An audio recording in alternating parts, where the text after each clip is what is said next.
If you're someone who feels unhappy with Need for Speed Unbound, the Need for Speed franchise, or even just EA in general, it might be time to jump ship. Let's go.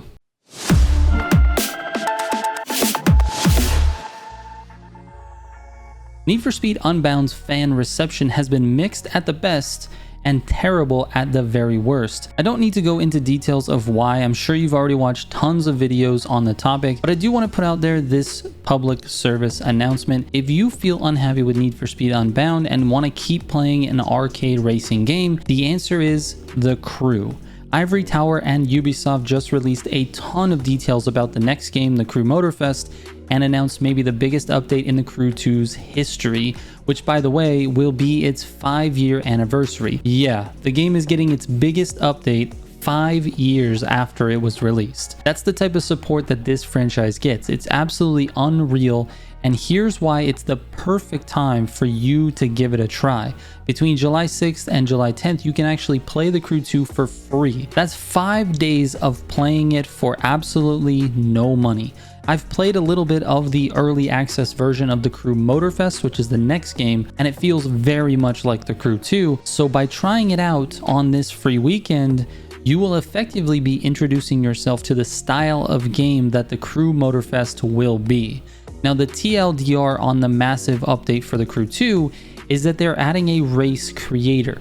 This is something that exists in other racing games like Forza Horizon, but the significance here is that The Crew 2's map is by far the biggest of any open world arcade racer to date. It spans the entire United States, and you can drive from New York all the way to San Francisco unimpeded. Obviously, it's not a 1-to-1 scale, but it does take about 30 to 40 minutes to drive from one side of the map to the other. It's absolutely massive, so having a race creator on a map and a game of this size is going to offer insane possibilities and tons of longevity to The Crew 2 even after Motorfest comes out. And you'll be able to try that feature out for free when you play on that free weekend.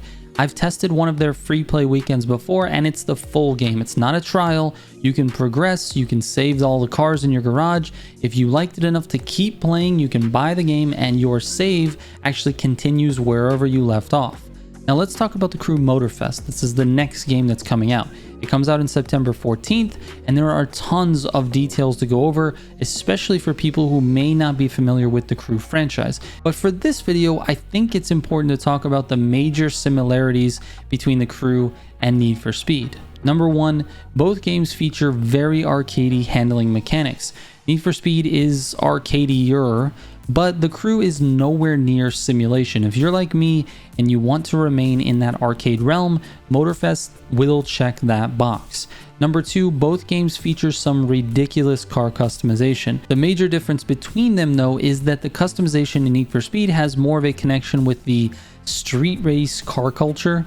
The body kits, the stance, the airbags, the wheel fitment, that type of customization, whereas The Crew 2 seems to offer some of that, but just not as much. They tend to lean into more of the race culture and silly vanities. Both are super fun, and both, in my opinion, are way better than the nearest competitor. The Crew franchise is the closest, in my opinion, in terms of customization to a Need for Speed game. So you've got that. And lastly, both games offer open world, so you're getting an arcadey open world game that focuses on customization and driving. Both of these games do those things very well. There are probably other similarities that I could go into that are a little bit deeper, but the major foundations of these games are very similar here. There are a lot of things I could say as to why a Need for Speed player would enjoy the Crew franchise, but the biggest reason is something that I mentioned earlier in the video, and that's the content. Ubisoft has just shown the content plan for year one for the Crew Motorfest, which is the next one. There will be 3 seasons in year one, each containing specific types of racing themes that go for a month at a time. For example, season 1, month 1 is all American themes, a different one every single week of the month. Then month 2 is all Japanese themes. Then month 3 is all European themes. The theme dictates what types of challenges and events that are going to be available outside of your main races of the game, meaning you have a bunch of races that are available to you at all times in free roam. You can just go to those races and race them, but then you have these themed competitions that happen every single week, and you can compete with other players and have to use certain cars in order to compete in each of those events. It's honestly so much fun. They do it right now in the Crew 2. It's called Summits, and they happen every single week. There's a different theme for every single week, and there's different vehicles and different events that you have to do in order to put your name on the leaderboard, and then wherever you place on that leaderboard, you get certain rewards. It's very similar to Forza Horizon's weekly challenges, but it offers a little bit more of a competitive nature. Season 2 starts in December, and it's going to feature the Hoonigan cars, and then Season 3 is in March, and we don't really have any real info on Season 3 yet, but I'm sure that they're going to release details on that later in the year. There will also be customization shows in the Crew Motorfest. I'm not sure how these are going to work yet, but there are rewards for entering these shows with your car customizations. And since customization is such a huge feature in Need for Speed games, this is going to be one of the most interesting parts of the Crew Motorfest for Need for Speed fans. Now, if you're a competitive person, there are special monthly competitions that are held for the best drivers in the game for that month. You will likely need to qualify for these events, and then you get a chance to compete to have your name put on the Hall of Fame. There is nothing like that in the Need for Speed games. In fact, Need for Speed doesn't even have basic leaderboards for each race. It's something that we've been asking for a couple of games now, and we still haven't gotten it. In Need for Speed Unbound, server size has been criticized heavily, and for good reason, but the Crew Motorfest looks like it will have massive player counts. At the very least, it's going to have match-made racing, because in this latest trailer, they featured a race with 18 players in it called the Grand Race, and it happens every single hour of the game. And the best part is, these races are actually on randomly generated race paths. Do you understand how insane that is? Every hour, you will have the opportunity to race a track that you've never experienced before. As you maybe can tell, I'm a little bit excited about this game, and I hope that it lives up to this hype, but I strongly suggest you give the Crew a chance, because the amount of free content that is going to be coming your way is going to be insane, and it's going to come for years. We're not talking about just a few months or maybe getting support for a year.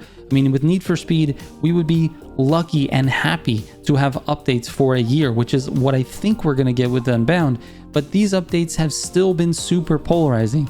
The Volume 3 update brought a bunch of people back, but it also kicked a bunch of people out of the game. You've got link-ups, which a lot of people love to play and they like to grind money, but then the new players can't get in race playlists and can't unlock cars, and the older players who loved racing can't get into playlists and race, which is what they want to do.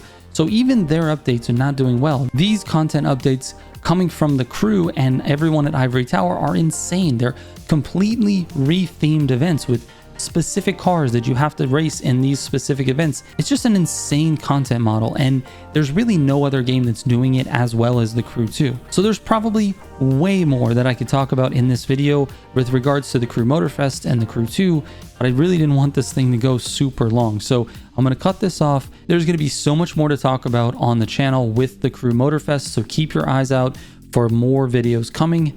Thank you guys so much for watching. I hope I've convinced you to at the very least give it a try. Shout out to all the Heat 5 members of the channel. I'll catch you on the next one. Trigger out.